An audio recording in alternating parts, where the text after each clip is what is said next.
بسم اللہ الرحمن الرحیم۔ کامیاب لوگ اپنے فیصلوں سے دنیا بدل دیتے ہیں اور کمزور لوگ دنیا کے ڈر سے اپنے فیصلے بدل دیتے ہیں۔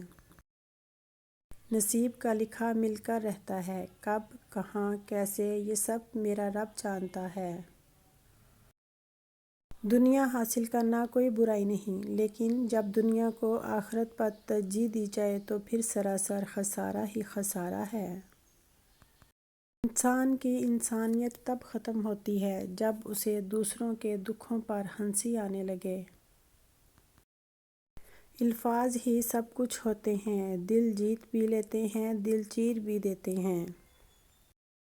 بے شک زندگی تھکا دینے والی چیز ہے، اور جب تم تھک جاؤ تو اپنے رب کو یاد کرو، کیونکہ سکون تو صرف اللہ کے ذکر میں ہے۔ دو ہی چیزیں ایسی ہیں جن میں کسی کا کچھ نہیں جاتا، ایک مسکراہٹ اور دوسری دعا، ہمیشہ بانٹتے رہیں۔ ایک آدمی نے کسی بزرگ سے پوچھا، میرا اللہ اس وقت کیوں نہیں سنتا جب میں مانگتا ہوں؟ بزرگ نے مسکرا کر کہا، وہ تیرے گناہوں کی سزا بھی اس وقت نہیں دیتا جب تو کرتا ہے۔ دوسروں کو سمجھانا مشکل ہو جائے تو خود کو سمجھا لینا بہتر ہوتا ہے۔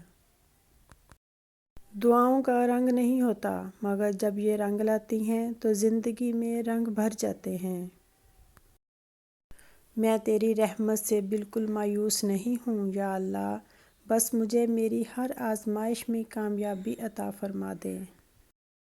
حسد کی اس سے سادہ اور آسان تعریف میں نے آج تک نہیں پڑھی۔ حسد رب کی تقسیم سے اختلاف رکھنے کو کہا جاتا ہے۔ وہ سب جانتا ہے، کس کو کب اور کیا دینا ہے۔